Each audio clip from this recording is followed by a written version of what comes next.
Hai, Assalamualaikum. Bismillahirrahmanirrahim. Alhamdulillahirrabbilalamin. Wassalatu wassalamu ala asyrafil anbiya'il mursalin wa ala alihi wa sahbihi ajma'in.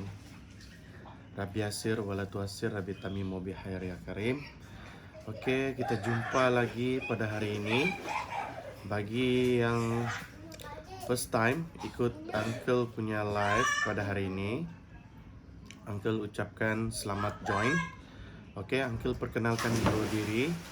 Nama Uncle Sufian Ismail, merupakan pengamal perundangan syariah di negeri Sabah atau lebih dikenali dengan Peguam Syar'i. So, hari ini seperti biasa, setiap hari Uncle akan share beberapa video atau live untuk kita kongsikan bersama mengenai isu perundangan syariah. Oke, setiap hari Uncle akan bagi tips. Jadi hari ini kita akan share beberapa tips mengenai isu yang lain lagi, yaitu di dalam kes perceraian di bawah cerai fasah. So, Uncle pasti banyak persoalan-persoalan orang di luar sana yang masih agak kurang faham atau tahu apakah dia cerai fasah, apakah cara-cara untuk memohon cerai fasah, apa semua tu.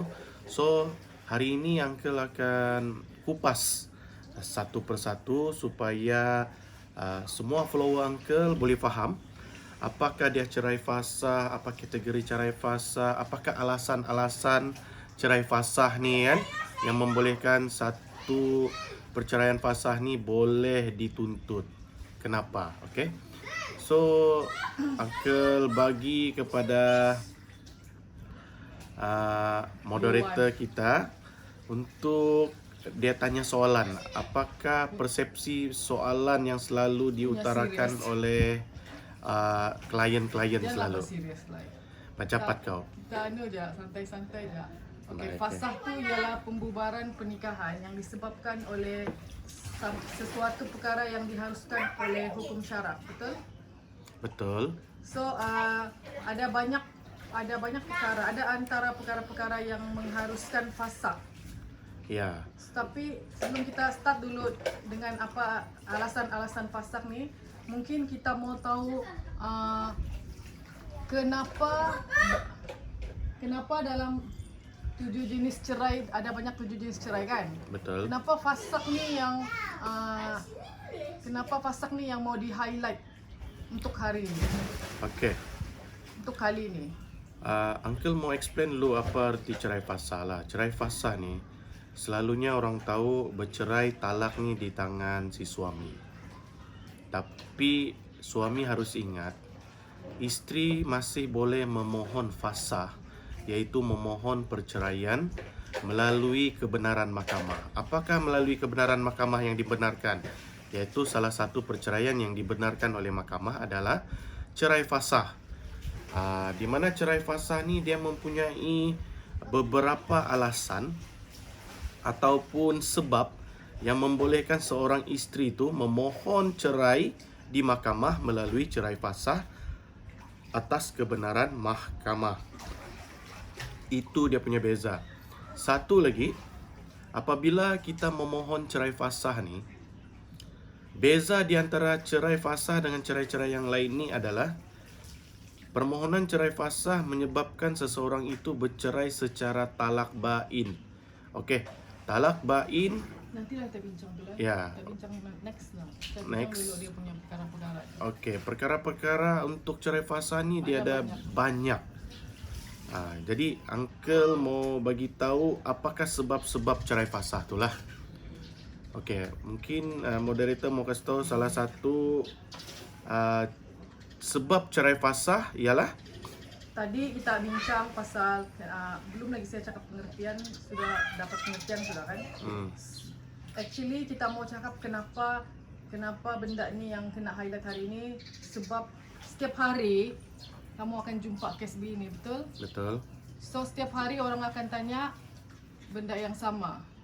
Ya, jadi pasal itulah Uncle buat video ni. Inisiatif ni Inisiatif ni supaya kamu boleh replay banyak kali lah pasal fasah ni? Apakah alasan-alasan supaya kamu boleh memohon cerai melalui cerai fasah? Okey, alasan yang pertama, tidak diketahui di mana mereka berada selama tempoh lebih dari 1 tahun. Okey. Satu lagi, yang alasan yang pertama tu tidak diketahui di mana suami atau isteri. Di dalam perceraian fasah ni, bukan saja isteri boleh memohon fasah, suami juga boleh memohon cerai melalui fasah. Pasal itulah di dalam alasan yang pertama adalah kita tidak mengetahui pasangan kita tu di mana keberadaan dia tu melebihi setahun. Contoh, isteri hilang dalam tempoh setahun ke atas, ataupun suami ni menghilangkan diri di dalam tempoh setahun ke atas. Maksudnya limpas 1 tahun, pasangan yang kehilangan suami atau isteri itu boleh memohon cerai fasah di mahkamah atas alasan sama ada si suami atau si isteri itu telah pun hilang ataupun telah tidak diketahui di mana keberadaannya. Hilang tu macam tak boleh kontak kan? Yes, dia tidak boleh call, dia tidak boleh di WhatsApp, WhatsApp pun tidak menjawab. Tak boleh dicari di Facebook. Maksudnya cari di Facebook pun dia tidak kena layan. Maksudnya dia tidak mau respon lah. Maksudnya tidak ada komunikasi dalam masa setahun. Sama ada suami ataupun isteri. Kita cuba hubungi suami tapi tidak tahu, mungkin nombor telefon sudah tukar. Kita try cari di Facebook tapi no respon. Tapi ada.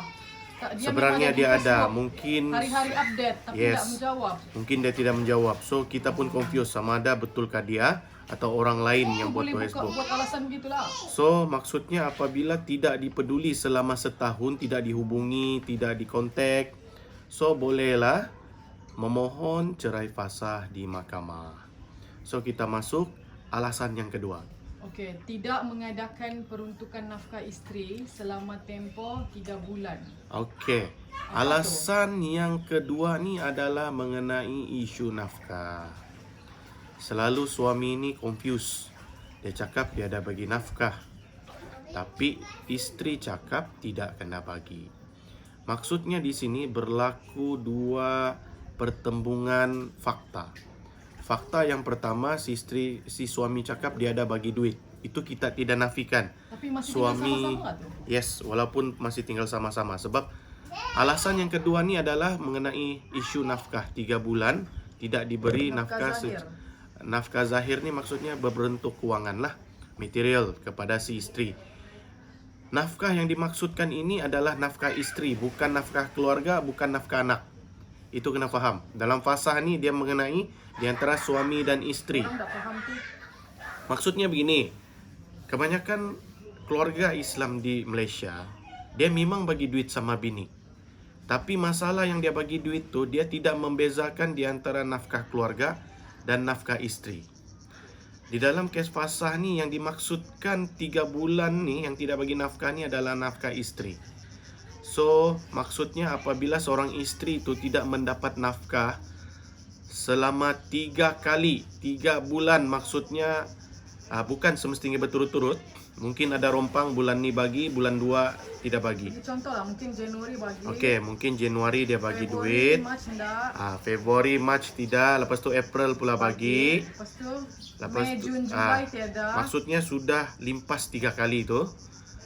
Seorang isteri tu boleh memohon cerai melalui cerai fasah disebabkan alasan 3 bulan tidak memberi nafkah. Ini kalau membuat report. Yes, kalau isteri tu membuat tuntutan di mahkamah. Okey, satu lagi Uncle mau bagi tahu follow Uncle. Banyak orang tanya Uncle, dia cakap jatuhkah talak, jatuhkah talak.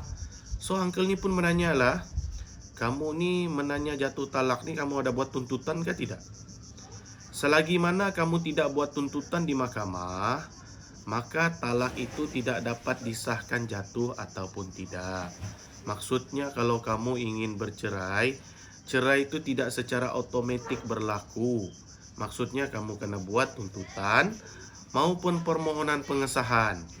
Barulah boleh dideklar sama ada cerai itu berlaku ataupun tidak. Selalu orang tanya uncle, dia cerita lah panjang-panjang, saya sekian-sekian, laki saya sudah berapa bulan tidak pap, dia tanya ujung, saya ni sudah bercerai ke uncle? Belum, maksudnya manalah uncle boleh beritahu sudah bercerai atau tidak, selagi mana kamu tidak membuat tuntutan atau permohonan di mahkamah syariah. Oke, so di dalam alasan yang kedua ni adalah mengenai nafkah isteri 3 bulan. Bukan nafkah keluarga. Selalu apa yang terjadi di mahkamah, suami cakap dia ada bagi nafkah. Padahal yang suami trip tu adalah dia bagi nafkah keluarga. Nafkah keluarga ni adalah nafkah untuk anak-anak, di mana untuk beli barang dapur, untuk utility dapur, untuk belanja anak pergi sekolah. Sedangkan belanja yang laki bagi tu pun tak cukup. Terpaksa lagi bini ini kasih keluar simpanan dia kadang-kadang. Selalu bini cakap begitu, selalu laki cakap begitu. Beli barang dapur pun tak cukup. Macam mana lah tu? Itu alasan para suami yang tidak bertanggung jawab lah. Sepatutnya dia berusaha untuk menyukupkan keperluan keluarga. Seperti macam mana dulu kamu bernikah lah. Kalau kamu berhabis untuk mencukupi bayaran berian tu, samalah juga kamu untuk mencukupi keperluan keluarga. Macam duit nafkah isteri ni kan yang dia suka hati, dia mau bikin apa pun dengan duit tu, bahkan dia beli baju kah, beli makeup kah, beli apa-apalah, beli emas kah. Ya, okey. Maksudnya nafkah isteri ni adalah perbelanjaan keperluan pribadi si isteri ya, bukan untuk keperluan keluarga. Kadang-kadang suami ni dia terkeliru, dia bagi duit, dia ingat dia sudah bagi nafkah isteri. Actually tidak. So that's why itu uncle selalu nasihat kepada suami supaya memberikan nafkah isteri pada pemberian yang berbeza.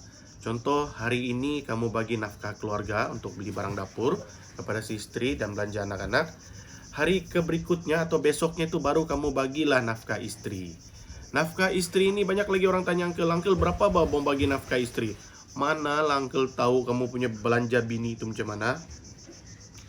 Nafkah isteri ni kamu kena melihat macam mana isteri kamu berbelanja dalam sebulan. Apa dia punya perbelanjaan pribadi, itulah nilai nafkah isteri. Lepas tu yang bagusnya, selagi mana isteri kamu ini tidak buat tuntutan di mahkamah mengenai nafkah isteri, tidak ada satu kadar pun yang diwajibkan terhadap si suami. Maksudnya kadar nafkah isteri ini subjektif. Kamu boleh memberi selagi mana dia tidak buat tuntutan di mahkamah. Kamu boleh berbincang sama isteri mengenai kadar nafkah mengikut kemampuan kamu sebagai seorang suami. Okey? Selagi dia tidak tuntut di mahkamah. Tapi ingat, bila sudah si isteri itu buat tuntutan di mahkamah dan hakim bicara telah memutuskan satu amount, kamu kena bayar. Kalau tidak, kamu akan dikomit. Maksud dikomit ni akan disumbat ke penjara. Seandainya kamu gagal atau ingkar terhadap perintah mahkamah. Jadi adalah lebih baik sebelum isteri kamu membuat tuntutan nafkah isteri semasa di mahkamah, kamu berbincang untuk memberikan kadar nafkah isteri semasa itu mengikut perbincangan pihak-pihak. Boleh buat tuntutan walaupun tidak bercerai kan? Yes, untuk tuntutan nafkah isteri dan nafkah anak, boleh si isteri itu membuat tuntutan biarpun belum bercerai, masih dalam perkahwinan, boleh tuntut. Maksudnya nafkah isteri ini boleh dituntut sama ada dalam perkahwinan maupun selepas perceraian. Cuma selepas perceraian dia bukan sudah dipanggil nafkah isteri semasa, dia sudah dipanggil nafkah edah. Jadi macam mana tu kalau dia cakapkan dia pergi jumpa peguam, terus peguam tu cakap gini tak? Tak payahlah kau menuntut. Tak payahlah kau menuntut dengan lakimu. Kau tengok lakimu tu kerja pun tak tentu, kadang kerja kadang tidak. Itu macam mana tu? Bayangkan sebenarnya alasan begitu bukanlah satu alasan di mana si isteri itu tidak boleh menuntut nafkah. Macam kau kerja kah, kau kerja kah, orang semua kena makan juga. Yes. Sebab apa? Itu orang suami yang kerja tidak kerja. Sedangkan suami yang bankruptcy pun di dalam mahkamah syariah si isteri masih boleh menuntut nafkah. Ingat Mahkamah Syariah tidak tertakluk kepada akta kebankrapan pihak-pihak. Jalan dengan tulang 4 karat kan. Yes, maksudnya kamu kena penuhi nafkah yang telah dituntut di Mahkamah Syariah. Kalaulah kamu cakap kamu tidak mampu, kamu lawanlah di mahkamah nanti. Buatlah pembelaan terhadap tuntutan istri kamu tuh bila dia tuntut kadar nafkah yang kamu rasa tidak munasabah. Pasal tu kita ada Mahkamah Syariah. Kalaulah si istri itu menuntut contoh satu kadar yang kamu rasa tidak sesuai kepada orang yang tiada kerja nih. Sebenarnya nafkah ni bukan sahaja boleh dituntut kepada si suami ya. Sebenarnya dia boleh dituntut seandainya suaminya tidak mampu, dia boleh dituntut kepada waris si suami. Coba kasih simple dulu. Okey, contoh suami tiada kerja. So, si istri ni mau tuntut nafkah anak dan tuntut nafkah istri. Kamu boleh menuntut, kalau si suami tidak kerja, di dalam mahkamah kamu boleh tuntut keluarga dia. Sama ada bapa dia atau adik-beradik si suami. Seperti mana si suami ini akan menyerahkan harta pusakanya kemudian hari apabila sudah berlaku kematian. Sama saja. Maksudnya di sini, bukan alasan si suami tidak bekerja kita tidak boleh tuntut. Kita masih boleh tuntut keluarga dia yang mampu untuk memberikan nafkah. So itu bukan alasan lah. Maksud dia kalau lelaki itu dicakap tidak mampu, adik-beradik lelaki itu dengan ibu bapa lelaki itu masih ada. Masih ada, kamu boleh tuntut di Itulah sana. mahkamah yang akan suruh dorang. Yes, buat betul. So sama-sama janganlah kamu terpedaya dengan alasan nak payahlah kamu tuntut ini nafkah, laki kau bukan ada kerja. Wah, kalau begitu, dia ada keluarga kan? yes, dia ada keluarga. Itulah So nama dia tuntut. lelaki. Ya. Ada So tanggung kamu jawab. boleh buat tuntutan tersebut terhadap suami kamu dan boleh minta pihak mahkamah agar tuntutan itu disandarkan lagi kepada keluarga si suami. Disuruh lagi. Yes, yang sebab apa? sambung Itulah bayar. bidang kuasa hakim. Dia berhak, okey? Tidak bolehlah cakap suami dah kerja, wah, dia take for granted, tidak bayar nafkah. Dia ambil Sedangkan peluang. anak tu dia manalah boleh tahu bapa kerja ke tidak kerja. Yang dia tahu dia membesar. Apabila dia membesar, dia perlukan duit untuk berbelanja. So, Sama juga macam kalau meninggal, Aha. harta tu kan, laki dapat 2 bahagian, perempuan dapat satu bahagian. Itulah di sana dia punya tanggung jawab tu. yes, itulah dia punya tanggung Jangan jawab. pula harta sejak mau siok-siok tapi tanggung jawab tidak mau. Betul? So kita masuk alasan yang ketiga boleh fasa. Apa alasan ketiga?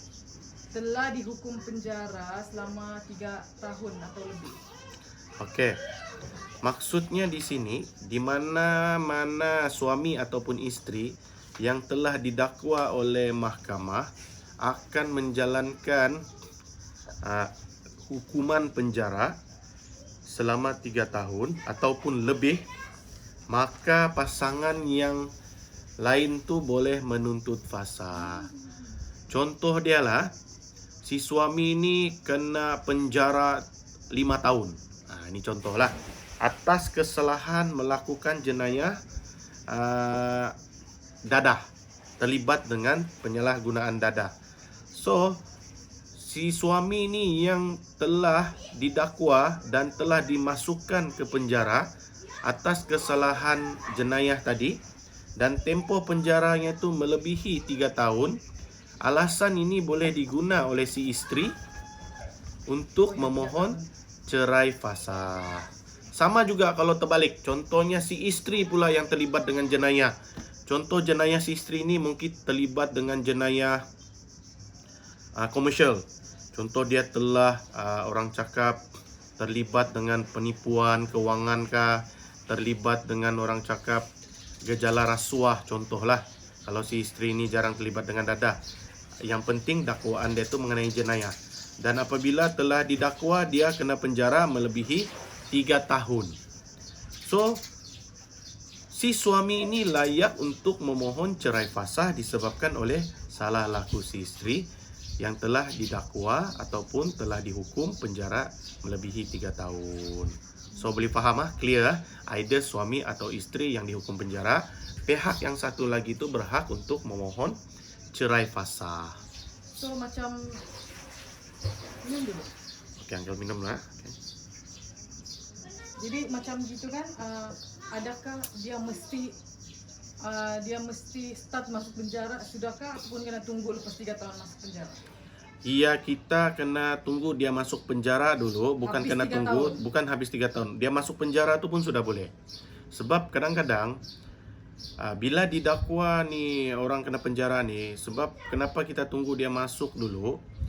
Supaya kita mau pastikan hukuman itu berjalan. Jadi kadang-kadang bila hukuman itu belum jalan, kita risau ada rayuan dan rayuan dia itu menang. Jadi kita biarlah dia masuk penjara dulu. Lepas tu barulah kita bawa surat dakwaan loh terhadap kesalahan jenayahnya itu untuk kita filekan ke mahkamah atas alasan pasangan atau suami atau istri itu telah pun dipenjarakan di penjara lah selama tempoh melebihi 3 tahun atau 3 tahun lah. Okey, alasan fasakh yang seterusnya. Yang keempat, tidak menunaikan nafkah batin selama setahun tanpa sebab yang munasabah. okey. Alasan yang keempat ni adalah tidak melakukan hubungan kelamin. Tidak menunaikan. Yes, sama ada si suami ataupun si istri.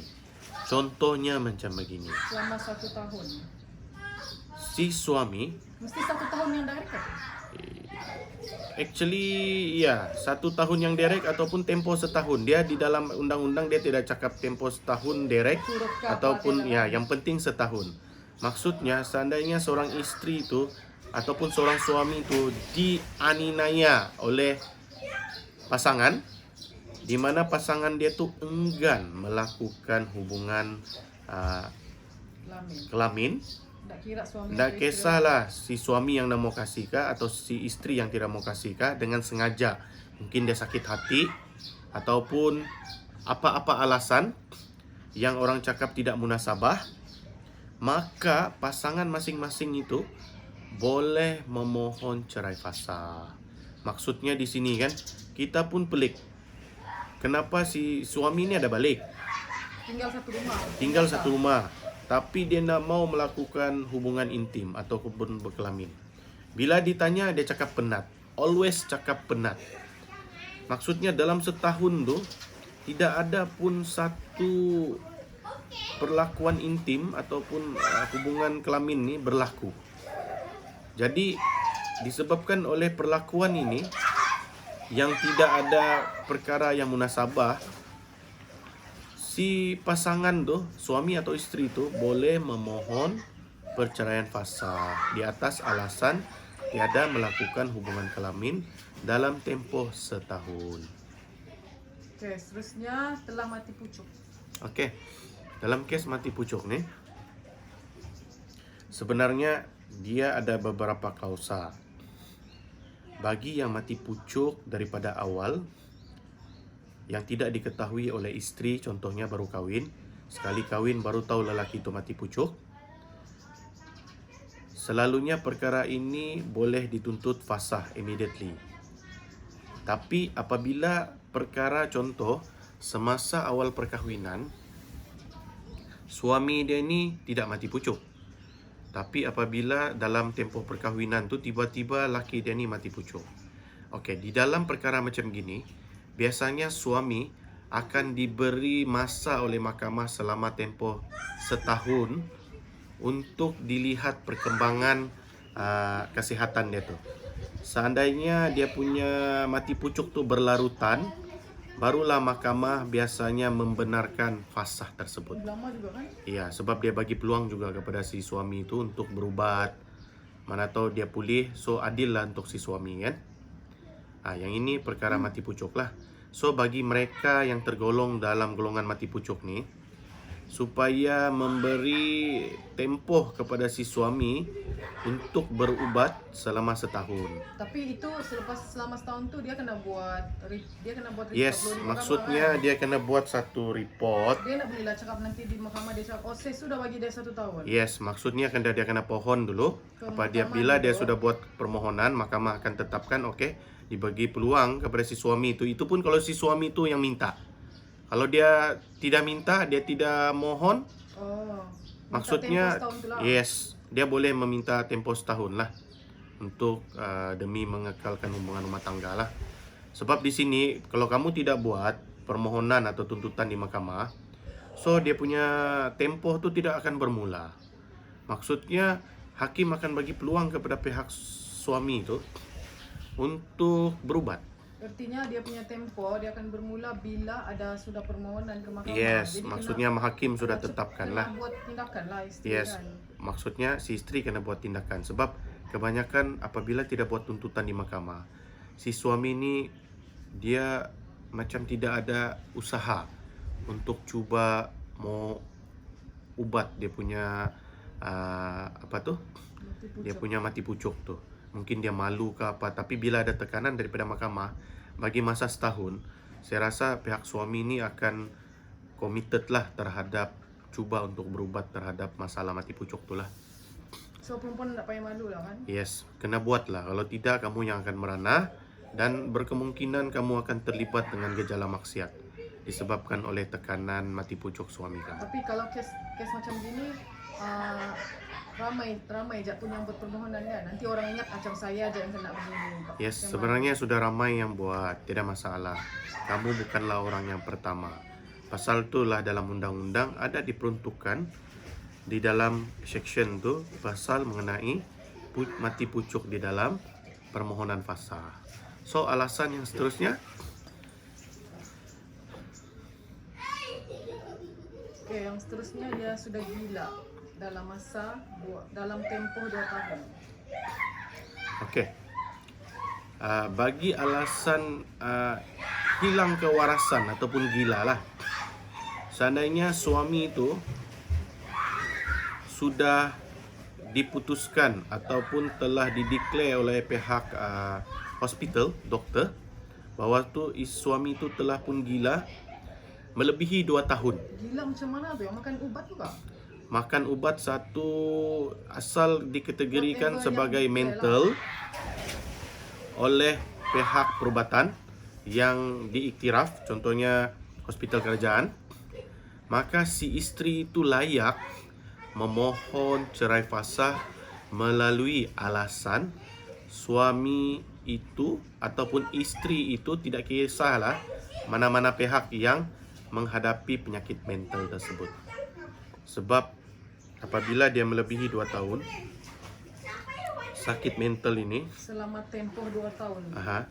dia boleh memohon untuk cerai bagi mengelak penganiayaan terhadap pihak-pihak. Kadang-kadang dia ganggu keselamatan juga kan. Yes, pasal Dia pandai keselamatan ndak waras satu. ni.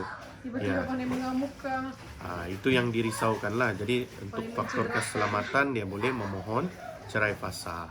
Yang ini fahamlah. Maksudnya bila kena declare saja pasangan tu suami kah Kena isteri tu, isytihar. kena istihar ada surat hitam putih daripada pihak doktor, dia ini ada sakit mental melebihi 2 tahun masih belum juga sembuh. So bolehlah memohon cerai fasah. Soalnya isteri pun stres juga tu kalau ada. Dia mana-mana pihak pun stres, tak kisahlah suami kah isteri kan, dia tetap akan stres. Tapi yang penting kena buat permohonan dulu. Yes, kena buat tuntutan di mahkamah, Tak permohonan di boleh lah cakap mahkamah. macam dia gila sudah jadi. Jangan lagi cakap, Ustaz, saya cerai sudah kata, suami sudah gila 2 tahun. Tidak akan berlaku perceraian Tiada. secara otomatik di rumah kalau tiada buat tuntutan atau permohonan di mahkamah syariah. Okay, seterusnya ada penyakit kusta ataupun penyakit kelamin yang berjangkit. Contohnya macam sifilis lah betul kan? AIDS, Yes. HIV. Okey, bagi penyakit-penyakit kronik kelamin ni ataupun kusta ni, AIDS kah, sifilis kah, apa-apa ni, kamu kena dapatkan satu declaration perubatan juga melalui hospital. Maksudnya kamu ndak boleh saya simply mau cakap suami saya ni ada penyakit sifilis, tapi kamu tidak dapat membuktikan di mahkamah bahwasanya pasangan kamu ni berpenyakit kelamin tu. Jadi perlu ada satu bukti mengenai penyakit kelamin tu ataupun kusta tu untuk kita presentkan di mahkamah bagi kita pun tidak pasti. Macam penyakit coronavirus ni merupakan satu penyakit baru berjangkit, kan? Iyalah bang, tu kita cerita badal lagi Kalau- penyakit kusta tu. Sebab dulu pernah berlaku satu perkampungan kusta di Malaysia. Jadi tidak mustahil benda ni akan ada lagi. Dia contoh lah, Tapi yang kan? contoh terkini adalah paling senang kita kenal pasti HIV lah. HIV, AIDS, syphilis, kan benda-benda penyakit kelamin nih. So mana-mana penyakit kelamin yang ada dia punya bukti surat, bolehlah pasangan tu memohon cerai fasah. Tidak kisahlah yang kena tu isteri kah ataupun si suami kah, mana-mana pihak tu boleh memohon cerai fasah di mahkamah syariah. So faham mengenai penyakit berjangkit ni? Seterusnya, alasan yang seterusnya selepas penyakit berjangkit adalah Okey, ini general betul. okey. Tapi nanti kasih dia skop lah sikit kan. Aha. Dia lazim menyakiti atau menjadikan kehidupan isteri menderita. Ini sangat general dia punya alasan ni. Okey, di bawah alasan lazim menyakiti ni dia sangat famous di mahkamah. Menjadikan kehidupan isteri menderita. Macam Yes. mana tu? Apa punya style tu yang Okey, menderita? kena berhati-hati ya. Menderita ni lazim menyakiti dan words mana? Menjadikan kehidupan isteri menderita. Okey. Di dalam klausa ini dia sangat very subjektif. Kita kena faham bagaimanakah perkataan lazim menyakiti dan menyebabkan kehidupan isteri itu menderita. Banyak orang tersilap pilih klausa ni sebab menyebabkan mereka tidak ada permohonan ditolak. Pertama, apabila berlakunya perkataan lazim menyakiti. Jadi berhati-hati menggunakan klausa ni. Seperti lazim menyakiti ni apabila berlakunya penderitaan ataupun bukan penderaan melebihi sekali. Oh, itu kah tu lazim menyakiti? Yes, lazim ni maksudnya selalu. So bila perbuatan tu cuma sekali saya kamu kena pukul laporan polis, klausa ni kurang sesuai untuk kamu guna. Okey? Sebenarnya apabila kamu tersilap dengan teknikal, perkara ni boleh dicabar oleh peguam lawan. Lazim menyakiti ni maksudnya melebihi sekali kamu telah disakiti oleh si suami melalui bukti-bukti yang sah. Contohnya laporan polis, ya. Lepas tu ada laporan perubatan. Dan laporan polis kamu tu mungkin ada 2 atau 3, ada 4. Yang ini baru dianggap lazim menyakiti. Dan menjadikan kehidupan isteri menderita tu samalah tu, sebab dipukul sakit. Okey, kadang-kadang ada menyebabkan kehidupan si isteri menderita ni. Contohnya dia ni selalu dicaci maki. Oh, itu emosi lah. Emosi, didera secara emosi. Kita boleh menggunakan klausa tersebut sampai si isteri ni dia betul-betul menderita stres. Tapi stres dia ni perlu dibuktikan. Oh, I see. Dapatkan pakar sekretari daripada hospital kerajaan atau apa. Padang lah tu. Yes, kamu maksudnya kamu tekanan mental disebabkan oleh perlakuan suami kamu. Jangan pula kamu pergi mahkamah, saya betul-betul stres. Only say stres tapi tidak ada bukti yang kamu ni stres. Jadi di dalam klausa lazim menyakiti dan menyebabkan seorang isteri itu menderita, kamu perlu membawa bahan bukti. Sebab kan orang stres kan, macam kadang-kadang ada suami kan yang keluarga dia suka masuk campur, bang. Yes, betul. So, apabila kamu ada dalam satu stres yang kamu menderita terhadap stres itu, pastikan kamu mendapat daripada pakar sekretari untuk membuat satu laporan terhadap penderitaan yang kamu tanggung itu disebabkan oleh tekanan emosi. Cara dia mental. senang saja, pergi je ke hospital untuk dapatkan laporan. Hospital Bukit Padang lah. Untuk dapatkan laporan perubatan tersebut. Untuk dapatkan rawatan lah juga. Yes. Mungkin Jadi rawatan dulu lah kan. ya. Tak tahan barulah buat permohonan Buat fasah. yes, macam gitulah. Kena ada apa tu? Effort lah juga dulu kan. Okay, seterusnya berkawan dengan perempuan-perempuan jahat. Okey, berkawan dengan perempuan-perempuan jahat ni, contohnya macam gini lah. Si suami ni ada membuat hubungan dengan GRO, mungkin dengan pelacur, kan? Kalau dengan orang biasa tapi buat hubungan. dengan perempuan-perempuan jahat ni, kita lazimnya kena kategorikan perempuan tu jahat. Sama ada perempuan ni, macam mana kamu mau membuktikan perempuan ni jahat? Contoh begini ya, macam suami dia ni kan, dia ni baik, dia berkawan tu dengan perempuan biasa aja, tapi Okay. dia ada buat hubungan intim. Itu bukan perempuan jahat. Tapi itu boleh lah boleh buat permohonan pasal tu. Boleh di bawah klausa yang berbeza. Lain. Okay lah. Okay? Jadi kita siapa perempuan jahat ni dah. Perempuan jahat ni, macam mana kita kategorikan perempuan jahat? Kamu kena faham, contohnya lah, kamu tahu perempuan ni bertugas sebagai JRO di sebuah pusat hiburan. Pastikan itu kamu mendapat maklumat yang sahih. Dan suami kamu ada membuat hubungan dengan dia ataupun berurusan. So, dalam perkataan ini, kamu boleh mohon fasah apabila kamu mendapat bukti perempuan ini merupakan seorang perempuan jahat dan suami kamu mempunyai hubungan dengannya. So, kamu boleh memohon cerai fasah. Kena faham ah? Untuk yang perempuan yang kamu tidak boleh buktikan dia ni jahat, untuk klausa ni kurang sesuai lah. Maksudnya di sini kamu kena buktikan dulu perempuan ni. Selalunya yang bawa contoh ni JRO lah, ataupun call girl kah. Kalau kamu dapat buktikan dia ni di Facebook merupakan seorang perempuan escort girl kah, dan kamu dapat bukti suami kamu ada buat satu conversation menempah dia kah, yang ini bolehlah kamu buat satu permohonan cerai fasah. Buktinya kamu dapat di screenshot WhatsApp laki kamu. Tidak semestinya laki itu ada buat hubungan, hanya berkawan biasa aja pun. Yes, pun bukti kamu itu pun boleh pakai. Yes, bukti itu kamu boleh pakai. Biar mahkamah yang membuat siasatan dan mengambil keterangan si suami. Kalau dia mau cakap tidak membuat hubungan, dia kena beritahu lah di mahkamah. Bukan kerja kita untuk siasat.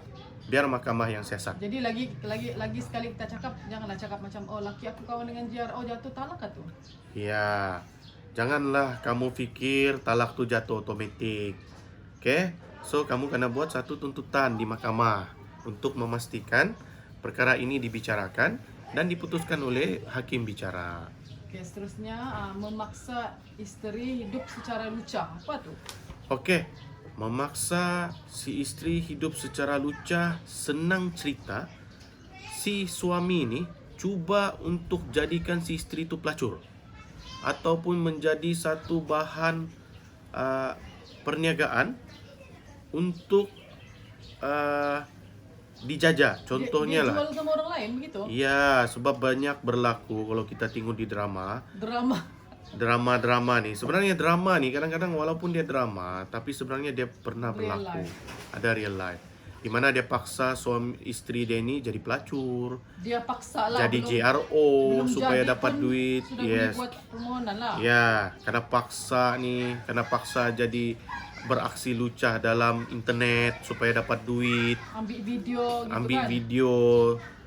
Maksudnya apa-apa perlakuan lucah. Ambil gambar istri dia kasih mabuk kasih minum dah ketentuan, lepas tu ambil gambar bogel si Itu istri, banyak jadi lepas tu kan. dijual kepada mana-mana internet untuk mendapatkan duit apa semua. Kategori yang Uncle cerita ni, kita boleh memohon fasah di atas perlakuan tidak bertanggung jawab suami ini mendedahkan istri kepada perlakuan lucah. Okey, jadi kamu faham apabila ada kamu hadapi Unsur-unsur begini unsur-unsur macam begini ni, kamu boleh cepat-cepat ataupun membuat aduan. permulaan kepada unsur-unsur yang gini yang laki macam Ustaz buat. Yes, kadang-kadang ada satu lagi yang begini. Si suami ni, dia ni mopok dapat satu bisnes, dia suruh bini dia jadi umpan supaya konon pemberi projek ni suka bini dia dan dia dapat projek. Ini pun satu perlakuan lucah. Apalah dia suruh buat? Mungkin dia suruh berdating kan sama orang tu. Dia cakap, alah kau dating siapa? Karena pegang-pegang saja, bukan karena main pun. Dia bercakap demikian, niat dia tu, kamu boleh buktikan, boleh juga benda ni diiktiraf sebagai cubaan si suami untuk mengheret si isteri ni berperlakuan tidak senonoh ke arah maksiat. Yang benda macam gini pun boleh dikategorikan di dalam klausa tersebut. Okey? Jadi kalau kamu jadi macam gini, boleh membuat satu tuntutan pasal. Ada lelaki begitu tuh kan. Ada, dia kadang-kadang dia terlupa. Nah, Dia kadang-kadang macam terdirect ada bah benda tu. memang selalulah yang uncle dengar macam mana? Macam kalau pergi pub kan. Aha, dia Kalau lain lu ni dia cap nanti. selalunya begitu. Macam Kadang-kadang lobby tu bang. yes, kadang-kadang itulah yang terjadi. Apalagi yang selalu terjadi ni kadang-kadang kategori bapa ayam. Bapa ayam ni kadang-kadang Bapak dia yang punya bini. dia sanggup kahwin perempuan-perempuan daripada daripada luar negeri lah. Kadang-kadang perempuan tu dia bukan kahwin pasal mau kasih jadi bini, just cakap saya kahwin, dia sengaja kahwin supaya dia boleh remote perempuan tu. Contohnya bukti kunun dia sayang, padahal dia mau jual tu perempuan. Kebanyakan benda-benda begini banyak berlaku, terutamanya perempuan daripada negara-negara seberang lah, selalu kena buat jadi mangsa. Nama saya kunun laki kepada ada suami, tapi suami dia pula yang jajah dia di mana-mana. Itu real life kan? Real life pernah berlaku. Jadi itulah kadang-kadang kita pun heran, sanggup juga si suami ni jual bini dia. So kalau ada bini yang rasa begitu, boleh buat tuntutan permohonan Yes, pasal lah kan? boleh buat tuntutan di mahkamah syariah. Okay, seterusnya melupuskan harta isteri. Ini yang paling ramai. Oke. Apakah arti melupuskan harta istri? Kebanyakan ni kita jumpa suami-suami yang kuat menggadai nih. Sikit-sikit emas digadai, sikit-sikit barang istri digadai, dijual tuh kereta bini. Tanpa pengetahuan nggak tuh? Ataupun Nggak kisahlah tanpa pengetahuan kah atau dengan pengetahuan kah, tanpa kerelaan si istri. kalau istri yang cakap Kadang-kadang istri tahu tapi dia tidak rela, dipaksa. Kalau ndak ikut kena pukul. So perkara demikian, dapatkan bukti. Contohnya emas, dia gadai, dapatkan risit gadaian. saya nggak mau nih kena gadai bilang. Dapatkan risit gadaian tersebut. Lepas tu bawa pergi mahkamah untuk dibuktikan bahwasanya telah berlaku pelupusan harta. Okey? Ataupun kadang-kadang si suami ni pandai-pandai pergi gadai kereta kamu untuk dia pinjam duit. Okey? Dia bawa ni kereta, dia kasih simpan dulu kunun sama satu orang ni. Pakailah ni selagi mana saya tidak bayar balik. Padahal tu kereta kamu. Tapi kamu terpaksa akur. Sebab kalau tidak kena pukul oleh suami. So atas alasan melupuskan harta istri ini, kamu boleh memohon cerai fasah di mahkamah syariah. Banyak kes begini kan? Paling ramai nih yang suka gadai-menggadai ini. Jadi inilah peluang kamu Walaupun dia yang beli sendiri, siapa yang beli? suami itu. Ya, kalau itu barang memang si istri punya, nama pun emas si istri punya, itu hak dia walaupun suami yang kasih beli. Mesti dia cakap begini, aku yang kasih beli bah. Iya, itulah yang selalu terjadi. Padahal itu istri Aku punya. yang kasih beli, biarlah aku yang gadai dia bilang. Sebab yang ini benda, tapi selalunya yang kena gadai ini memang milik si istri. Kadang-kadang harta pusaka lagi. Di mana harta tu emas tu kali emas dari nenek dia. Kena gadai. Sebab si laki ini pergi curi kadang-kadang untuk dia gadaikan. Ataupun tanah kan, tanah nama istri dia bikin. Tanah nama istri. Dia Dia cakap mau buat modal berniaga. Sampai ke cucu sudah ada pun tiada lagi itu Itu pun dianggap telah melupuskan. Asal ada bukti, istri boleh buat permohonan lah. Ya, asal ada bukti istri boleh buat permohonan di mahkamah syariah. Okey, menghalang istri menunaikan kewajipan agama. Ini kebanyakannya terjadi kepada golongan istri yang berkahwin dengan mualaf. Happen juga. Banyak nih, kawin Cina lah, kawin orang putih lah, kawin yang non-muslim lah. Pernah jumpa kamu lah. Ramai sangat yang berlaku demikian. Tapi yang peliknya kan bercerai baru cakap begini. Sudah sekian lama, oke? Mungkin dia baru dapat batu. Oke, maksudnya di sini apa tuh? kebanyakan orang yang kawin campur nih, di mana pihak suami ini yang baru masuk Islam nih, kadang-kadang orang masuk Islam nih disebabkan oleh faktor perkahwinan saja, bukan disebabkan orang betul-betul mau masuk Islam. Jadi perkara demikianlah yang selalu terjadi. Dia macam ini, janganlah kau pakai tudung tuh, dah lawak. Selalunya bermula dengan begitu. Pernah begitulah. Kebanyakan yang jumpa kamu untuk buka Yes. kes memang ada betul Memang juga. tidak dibenarkan untuk tutup aurat sebab bukan dorang punya style. Lepas tu bila si isteri ni cuba ingin mau solat, dia cakap buat apa solat? Kebanyakan orang-orang kategori beginilah yang boleh kita filekan ke Kita mahkamah. cerita lah yang real life yang pernah kamu buka kes kan, senang mau paham. Senang mau faham gini, dia kawin berbangsa lain lah, yang uncle cakap tadi Cakap lah. bangsa apa? Bangsa Cina dia kawin, lepas tu laki dia ni sudahlah kunun Islam, tapi dalam rumah ada tepikung, ada patung Buddha. Lepas tu si isteri ni kena suruh lagi sembah tu Buddha. Oh, Padahal pernah- Islam. Pernah begitu? Pernah berlaku. Ada kes kamu pernah buat gitu Yes. lah? Jadi benda ni berlarutan Oke. sampai si anak ni confused, dia ni Islam ke Cina? Oh, sampai Buddha. begitu sekali ya. Yes. Jadi benda ni apabila sudah berlarutan, dia punca dia pun senang ya. Bila bergaduh baru mau cakap benda begitu. Padahal anak sudah 5 orang. Sampai umur anak tu 20 tahun baru mau cerita benda baru Allah pasal mau kasihan baru mau cerita pasal agama ni yang dimana dia kena suruh sembah Mungkin dia berhala. sudah batu. Ya. Jadi kalau boleh perkara ni janganlah tunggu sudah berpuluh tahun, berbelas tahun baru mau buat laporan. Apabila berlaku macam gini, kamu cepat-cepat buat laporan. Sebab kamu tidak akan bahagia. Kalau kamu rasa kamu akan bahagia Islam, apabila tapi begitu. kamu Islam tapi kamu membuat satu perkara yang bukan syar'i, maksudnya kamu cuba untuk Begitulah, Pak, berlaku yang perkara menyembah berhala. menyembah berhala, ataupun bila kamu kawin dengan orang beragama Kristen, kamu disuruh pula pergi church padahal kamu tu Muslim. Kita bukan mau menghina agama lain. Apabila kamu Islam, kamu kena berpegang kepada ajaran Islam. Apabila kamu beragama Kristen, kamu buatlah Ini kita Kristen cakap punya. pasal real Ini kita buat life. mengenai Islam. Apabila kamu sudah memeluk Islam, kamu adalah haram untuk beribadah dengan cara bukan Islam. Jadi perkara inilah yang terjadi di real life. So bila kamu menghadapi sedemikian, cepat-cepatlah kamu membuat aduan ke mahkamah syariah untuk memfailkan fasakh. Kalau lagi lama, lagi lah yang sebelah tu fikir macam oke aja nih. Yes, dianggap main-main nih agama.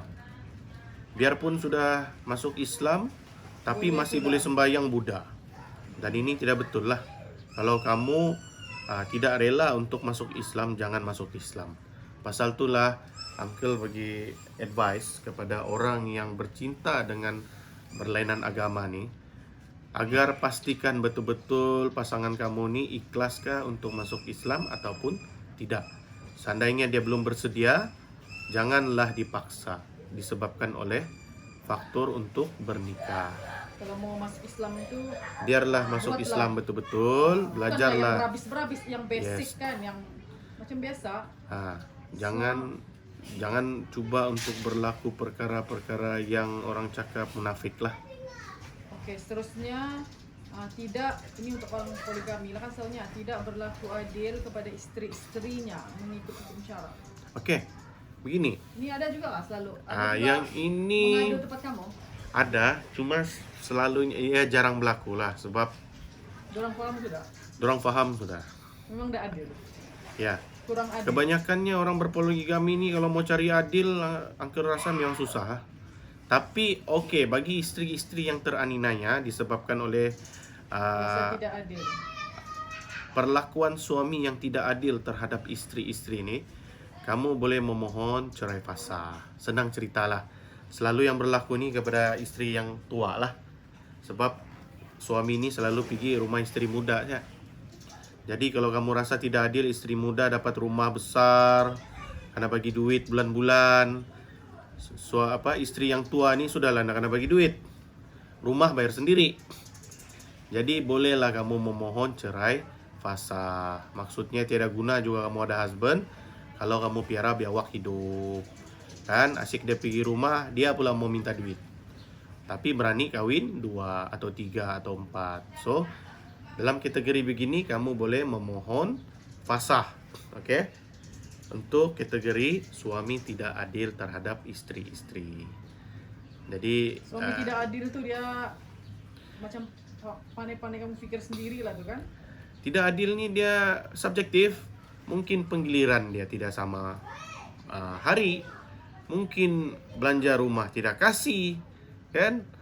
Mungkin dari segi nafkah batin pun kurang, kan? Pastilah berkurang kalau Ya. sudah banyak bini. Yalah, orang at least orang cakap bila giliran di sana adalah, ini pun tiada. Jadi kalau empat, Isnin nomor 1, Selasa nomor 2, Ah, Rabu nomor 3, Kamis nomor 4 lah. Nanti hari Jumat mesti sudah istri yang pertama kan gitu. Yalah, kalau si suami tidak mampu, buat apa kamu bertahan sama suami itu? Cari suami baru lah, minta cerai saja, kan? Sebab kamu punya kategori kemampuan kamu kuat. Contohlah, kamu satu minggu perempuan ni 3 kali, tapi laki kamu beli bagi 1 kali. Iya, sebab mau bergilir. Dia sendiri yang cari pasal mau kawin lebih. Jadi maksudnya di sini masalah kekurangan kamu itu bukan dari kamu, dari si suami.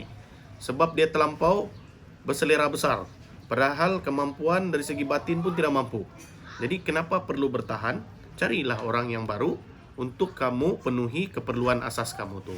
Oke, seterusnya tidak menyetujui istri dengan sengaja walaupun 4 bulan telah berkahwin. Apa tuh?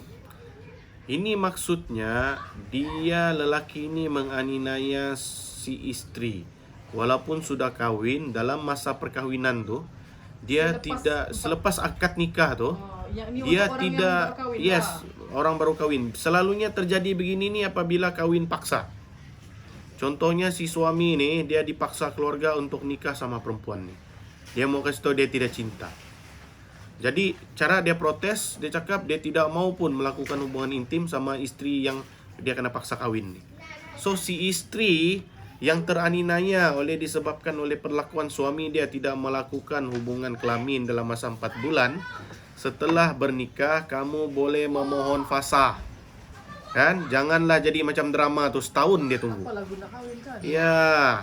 So, bagi ibu bapa zaman sekarang, Uncle harap janganlah pandai-pandai. Banyak nih berlaku. Bukan di drama lah. Bukan lagi di drama. Dorang nih dikawin paksa. Kawin keluarga. Kebanyakannya ada bangsa-bangsa tertentu di Sabah nih yang suka kasih kawin keluarga nih. Jadi dia punya efek.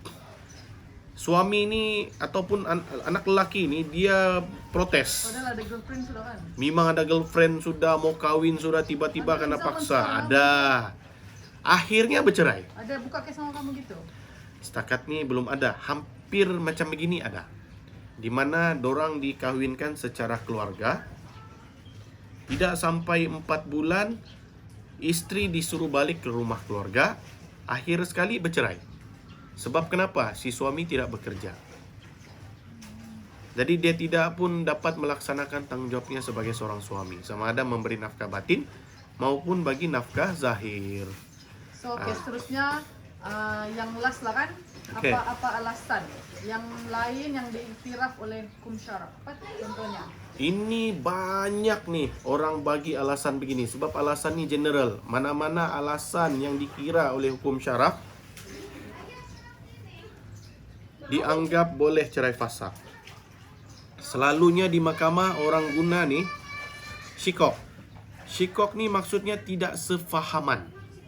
Banyak orang cakap, "Uncle, saya sefahaman, saya tidak sefahaman." Sebab tidak sefahaman nih, dia merupakan salah satu kategori dalam hukum syarak di mana boleh berlakunya perceraian. Selalunya orang cerai fasah nih dia guna istilah tidak sefahaman nih di dalam klausa terakhir tuh. Mana-mana boleh pakai. Mana-mana alasan yang diiktiraf oleh hukum syarak. Maksudnya, selalu very common orang mau bercerai ni memang tidak sefahaman. Maksudnya suami dan isteri ni dia tidak boleh sudah bersama. Bergaduh saja. Semua argument, semuanya argument. Tiadalah yang boleh bawa berbincang.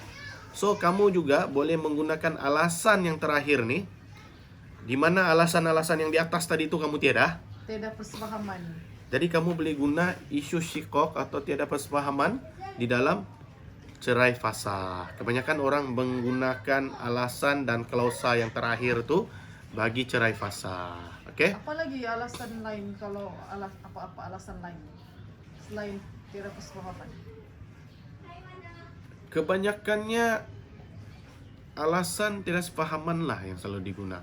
Alasan lain tu Uncle jarang jumpa. Sebab ada sudah alasan tuh yang di atas tadi tuh. Banyak tuh. Yang banyak tadi tuh. Tapi yang tidak sepahaman nih paling common lah untuk dibuat. Kadang-kadang orang suka guna banyak cerita, tapi yang paling utama sebenarnya alasan tuh pada klausa yang terakhir tuh. Apa-apa alasan yang diiktiraf oleh hukum syarak terhadap berlakunya fasakh. Oke, selesai tuh kita punya alasan-alasan tadi itu. So ramai lagi orang tanya, ini kalau macam contoh istri lah kan, istri yang mau memohon cerai fasakh ni kan artinya istri yang mau minta lah kan. Betul, selalunya kebanyakan istri lah yang minta. Jadi macam mana, ramai orang tanya nih, macam mana dengan hak penjagaan anak? Sebab istri yang mau minta fasakh tu, so macam mana dengan hak penjagaan anak? Siapa akan jaga anak-anak tu? Oke, di dalam isu hak penjagaan anak, tidak kisahlah siapa yang minta cerai, sama ada suami atau istri. Hak penjagaan anak ini dia tidak akan terjejas apa-apa daripada undang-undang asal. Dia tidak berubah. Ya, dia masih lagi ikut section sebelum ni. Sebab selalu laki akan ugut. Dia cakap, Okey. kau minta fasakh, dia bilang, jangan kau haraplah kau jaga anak-anak tu. Padahal selama ni bukan dia yang jaga anak tu juga. Oke. Betul kan tak? Selalu kan orang cakap gitu. Ya, itu merupakan satu alasan atau ugutan si para suami lah. Dia cakap bila istri minta cerai, dia tiada hak untuk jaga anak. Sebenarnya itu merupakan satu dakwaan yang tidak benar. Tidak benar langsung. Sebab apa? Di dalam hak penjagaan anak, dia tidak ada kaitan dengan siapa yang minta cerai dan siapa yang duluan minta cerai.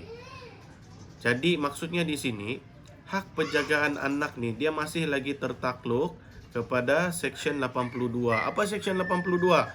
Di mana bagi anak kecil yang berumur 9 tahun bagi perempuan dan 7 tahun bagi lelaki, hak penjagaan utama adalah ibu.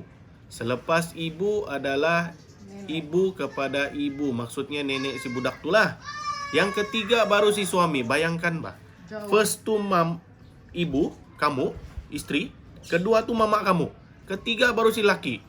Jadi macam manalah alasan yang kena cakap oleh si suami itu bahwasanya kamu tiada hak. Itu merupakan satu dakwaan yang sengaja provok kamu, kasih takut kamu. Terutama lagi bagi istri-istri yang bukan warga negara nih. Dan istri asli rumah. Yes. Yang banyak berlaku adalah kepada istri yang bukan warga negara. Dia cakap, kau ingat kau ada hak jaga anak. Kau tu bukan IC. Tidak ada kena-mengena IC tidak IC. Melainkanlah si istri ini tidak ada dokumen. Tapi kalau si istri tidak ada dokumen, macam mana pula dia kahwin kan? So maksudnya kalau kamu mau hak jagaan anak, tidak kisahlah kamu kad pengenalan kah atau pasport kah, selagi mana kamu duduk di Malaysia secara sah, kamu ada locus standi, kamu ada hak dalam hak penjagaan anak. Jangankan hak jagaan anak, tuntut nafkah anak pun kamu layak. Terus ada lagi laki cakap, dia bilang gini, kalau kau minta fasakh, satu nafkah satu tuntutan nafkah lepas cerai pun kau tak boleh buat. Tak pun semua kau tak dapat, dia cakap. Itu pun satu dakwaan yang tidak benar. Okay, don't worry. Walaupun kamu tuntut fasakh, semua tuntutan kamu boleh pohon. Apa yang kamu tidak boleh pohon apabila kamu cerai fasakh? Perkara yang kamu tidak boleh buat apabila seorang istri memohon cerai daripada suami adalah rujuk. Rujuk saja kamu tidak boleh buat sebab cerai fasakh. Iya, sebab apa? Apabila berlakunya cerai fasakh, dia bukan talak rajai, dia talak bain. Bain sugro orang panggil. Apabila berlakunya perceraian, dia ada dua cerai, talak nih. Satu cerai yang boleh rujuk, satu cerai yang tidak boleh rujuk. Bagi orang yang memilih cerai fasakh, dia tidak boleh rujuk walaupun dalam masa edah. Tapi kalau mau balik? Kalau mau balik nikah semula. Selepas 3 bulan. Selepas 3 bulan, betul. Kenapa ada tempoh edah 3 bulan tu? Untuk memastikan perut si istri itu tidak ada janin si suami. Kalau ada, dia punya tempoh edah tu panjang. Tapi dalam cerai fasakh tidak boleh rujuk. Kalau mau balik sama si istri, kena nikah semula. Oke, lagi satu soalan. Dia mengandung. Bolehkah dia membuat tuntutan cerai fasakh? Boleh. Tidak masalah. Cuma tempoh edahnya panjang. Maksudnya dia ni bila cerai, maksudnya dia mohon nafkah edah terhadap suami dia tuh panjang lah sampai Banyak lah dibayar. bukan banyak, panjang. Contoh lah kalau nafkahnya itu 1.000, biasanya 3 bulan saya kan 3.000. 3.000, tapi Banyak lah juga. sekejap bah, belum habis cakap li potong. Sebab bisa deh. So maksudnya biasanya tempo edah tuh 3 bulan, tapi oleh karena dia baru mengandung 3 bulan, biasanya orang nih bersalin umur 9 bulan, maksudnya edahnya jadi panjang, pergi 6 bulan lagi. Jadi Sampai dia melahirkan anak, dia boleh dapat nafkah berapa edah. anak keda dia? 3.000 Contoh kalau juga. 1.000 1 bulan, kalau 6 bulan 6.000 lah. Banyak lah, betul aku cakap tadi. Iyalah, maksudnya kita mau kasih paham orang, bilakah habis tempoh nafkah edah bagi orang yang mengandung. Dan Tidak minta kisahlah dia cerai apa. Cerai fasah kah, cerai taklik kah, cerai biasa kah, tempo edahnya itu panjang. Jadi Cuma lepas mau dia- kasih tahu di sini, orang yang cerai fasah nih dia tidak boleh rujuk. Jadi pas dia beranak tuh mau tunggu 3 bulan lagi? Enggak. Tidak? Sana tuh jatuh lah. The time dia Yes. beranak tuh. Habislah edahnya. Jatuhlah tuh. Apabila lahir anak, habislah edah orang tuh. Dan apabila habis edah, kamu mau nikah semula pun boleh. Nikah semula dengan laki tuh. Yes, kalau lah mau. Kalau laki lain Boleh. enggak payah tunggu 3 bulan lagi lah kan? Maksudnya Kan selalu kalau mau tunggu edah Mesti. 3 bulan. edah 3 dia seorang perempuan nih mesti habis edah baru boleh nikah lain. Sama juga dengan fasak lah. Yes. Oke, maksudnya si istri ini hanya boleh nikah semula dengan lelaki lain apabila habis tempo edah. Oke, ada lagi satu soalan. Apa beza taklik dengan fasak? Oke, paling senang kita faham dua-dua. Ini ramai orang tanya nih. Oke, Uncle beritahu persamaan dulu. Dua-dua cerai. Bezanya satu boleh rujuk, satu tidak boleh rujuk. Dalam tempo edah lah 3 bulan. Yes. Taklik dalam tempo edah dia boleh rujuk. Macam mana mau rujuk? Sama ada melalui perkataan abang rujuk kau, yang satu lagi bini cakap oke saya terima. Tapi mesti mau buat Ah. Pak? Ada Mesti lagi membuat selalu laporan ke mahkamah yes, apa ya? mesti membuat laporan ke mahkamah dalam masa 7 hari apabila berlakunya hubungan kelamin, apabila berlakunya lafaz rujuk di antara pihak-pihak. Kalau gagal dia boleh kena denda lagi. Sebab lambat melaporkan rujuk. Rujuk di mana mau lapor? Di Jabatan Agama Jahin tingkat 10. Kamu kena buat permohonan rujuk ataupun kena melaporkan lafaz rujuk atau perbuatan rujuk. Apa perbuatan rujuk? Berlakunya hubungan kelamin. Bila dalam masa tempo edah. Itu untuk cerai taklik. Tapi cerai fasah jangan kamu berani-berani ya untuk melakukan hubungan kelamin selagi mana kamu tidak bernikah semula. Oke? Kalau kamu buat juga maksudnya kamu telah membuat satu maksiat. So habis kita cerita pasal alasan, ada sedikit soalan dari kita cerita. So apa rumusan untuk semua nih? Oke, rumusan semua nih. Seorang istri boleh memohon perceraian di mahkamah biarpun si suami tidak setuju untuk bercerai. Melalui cerai apa? Cerai fasah. Suami yang suka ugut-ugut. Selalu masalah, selalu orang call uncle, orang WhatsApp uncle, dia cakap uncle saya mau bercerai bah, tapi suami tidak setuju. Perempuan ingin bercerai, dia bukan perlukan persetujuan si suami. Yang penting kamu membuat tuntutan di mahkamah syariah. Kalau kamu buat tuntutan, maka tuntutan kamu tuh akan didengar. Ada lagi nak cakap gini. Malas aku buat tuntutan di mahkamah, dia cakap 100 kali pun aku turun naik, bukan juga nak peduli. Itulah beza dia kalau Ada peguam dan tidak ada peguam. So kalau kamu mau proses mahkamah kamu berjalan lancar, Uncle advise supaya ambillah hikmat peguam syar'i.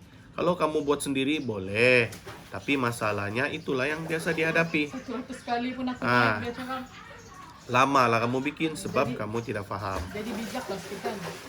Jadi bijaklah untuk bertindak di mahkamah syariah melalui perhikmatan seorang peguam syar'i.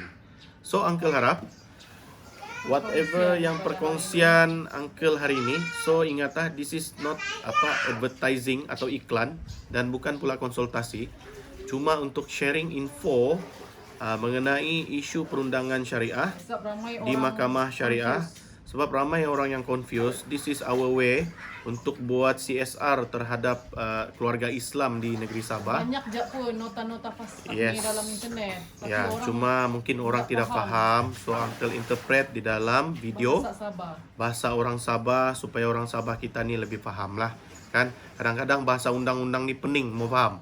So Uncle cuba fahamkan melalui bahasa Sabah, dialek Sabah, fahaman orang Sabah supaya dia senang faham. Ada orang cakap lagi, dia bilang, balik-balik juga video kamu ni. Memanglah sebab walaupun kami kasih balik-balik sampai 100 kali pun Masih ramai lagi orang bertanya benda yang sama. soalan yang sama setiap Ya, hari. so Uncle pun try lah update video yang ubah lagi cara untuk kasih sampai. Nggak tahu macam mana mau kasih sampai supaya orang faham, supaya lebih mudah faham. Sebab setiap orang ni lain dia punya pemahaman. Yes, betul. Itulah di sekolah ada grade A, B, C, D, E, F tu. Ya, ada yang masuk U, ada yang tidak masuk U. Ya, ada yang masuk U, ada lagi dia punya tahap markah tu. Tak Yes, sama semua correct. orang. So, Uncle harap perkongsian hari ini dapat memberi manfaat kepada Sesiapa semua sahaja yang mendengar video ni. Tidak kisahlah di Sabah kah, di mana-mana. Kalau orang yang negeri lain, hopefully Uncle faham, Uncle faham mohon bahasa Sabah. kamu fahamlah bahasa dialek Sabah ni untuk kamu faham. So, please share benda ni supaya kita sama-sama dapat pahala, kan? Makin orang faham, makinlah senang orang tu membuat satu tindakan di mahkamah syariah supaya kamu ni tidak keliru lagi. Okey. So Uncle Dan doakan Uncle supaya istiqomah di dalam memberi sharing di dalam live FB ni. sepanjang umur, rezeki dan sedekahkan Al-Fatihah selalu. Ya, sedekahlah Uncle Al-Fatihah supaya Uncle ni dimurahkan rezeki, diberi kesihatan. Diberikan kesungguhan mau cerita benda Ya. yang sama dan Ya, sama. betul. Okey. So, Uncle akhiri dengan ucapan Assalamualaikum warahmatullahi wabarakatuh. Kita jumpa lagi. Bye.